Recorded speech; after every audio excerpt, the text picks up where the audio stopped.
Welcome back to another minisode of Start Your Day with an Awesome Creative. On today's minisode, we have here Sasha Jardine from SteMargScot.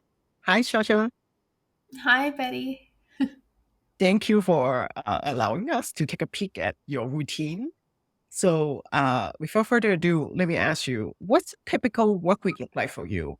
And I'm aware sometimes there's no typical work week. If so, tell us what does next week look like for you? At this stage, it is wild and all over the place. In one moment, I'm working on something that's related to production, and in another moment, I'm looking at spreadsheets. I'm running to my production house to bring them some materials. I am making content for our Instagram and working with our sales plan with the team. So, right now, it is all the components of a business that go into the week. And because we're a new company, it's really exciting. Like I'll wake up one day, just this week, I woke up to a message on Instagram saying that our coats were at London Fashion Week, and I didn't know. And Wow. or I'll wake up one day and say, "Oh, we got a nomination for a CAF award." So it's really exciting. There's things happening that is fueling the excitement. So it is really so variable at this stage. Yeah, you're experimenting and trying different things, and so that impacts in your week. Yeah, awesome. And how do you typically like to start your day? I think I have this dream routine in my mind. I don't always achieve it, but my routine, always trying to be the person who's in the 5 a.m. club. So in Wow. reality, it's probably the 6 a.m. club, which is not that impressive. But, wake up as early as I can and have a glass of water and have 10 minutes of meditation where I try to sit and just be still, followed by a workout. I've read, and I truly believe this, that the more stress you're under, the more you have to be physically fit.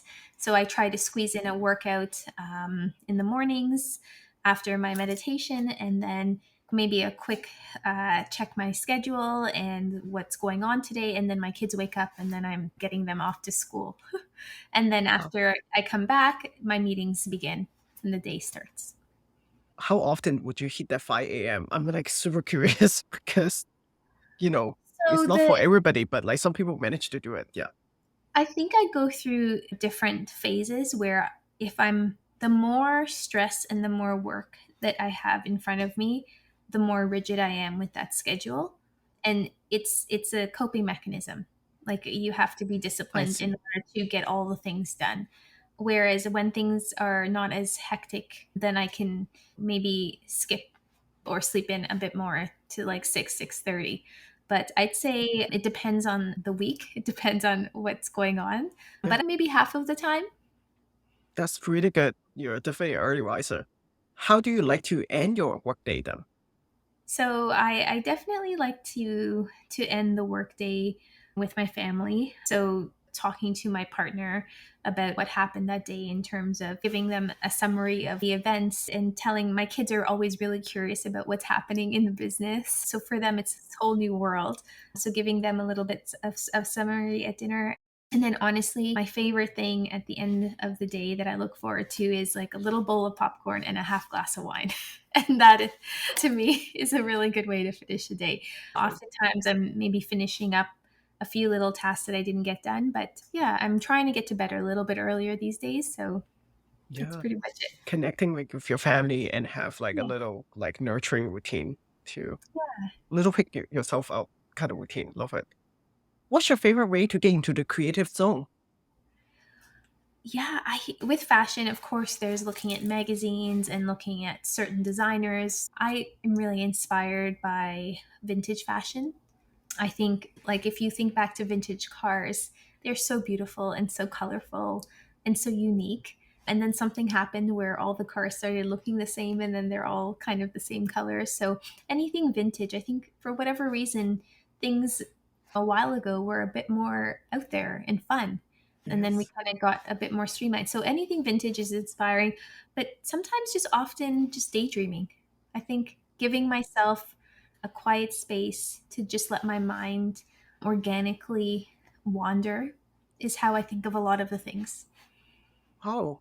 I might add a little follow-up question there. How do you give yourself the space and permission to daydream in the middle of the day?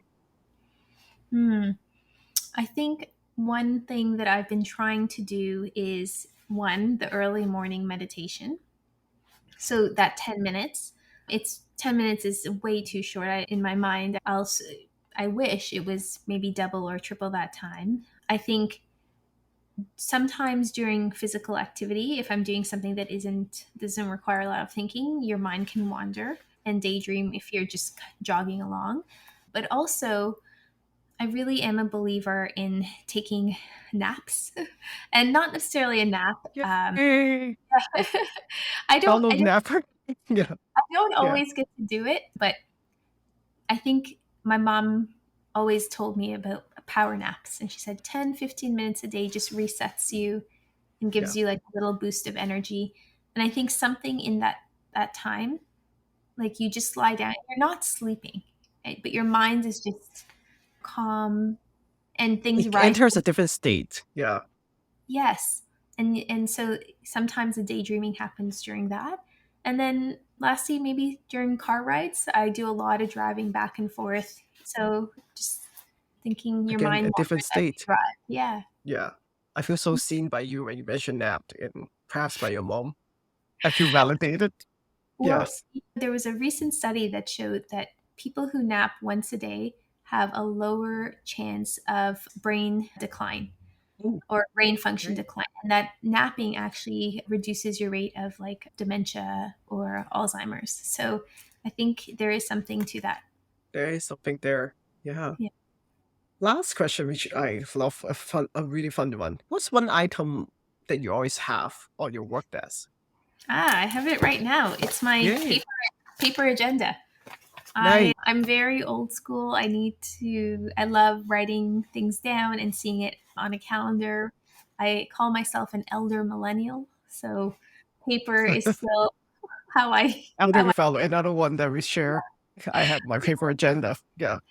exactly. And so that is always something that's in front of me. But is there a particular kinds of agenda that are you particular about it, or can it be any kind of note? I think definitely a weekly, having a nice weekly layout. And then I love a section, the one that I have right now, I really enjoy because it has the days and then it has a section for notes and I love this little section. You might enjoy this as a coach, but it says habit tracker and then Yes. top achievement I'm grateful for. And I really, but initially I was like, oh, I don't know if I'll use those, but I find I am writing things in there, and every week, sure enough, there's always something that happens and you're like, wow, that was cool. I'm going to write that down. And it kind of reminds you that, oh gosh, like things are happening. Yeah, totally. That little box that remind you to just like as you're writing it down, you're celebrating that win from the week. I love that. Yeah. Amazing. Well, thank you so much for playing with us with this mini sound and sharing your routine with us. Thank you. Oh, thank you, Betty.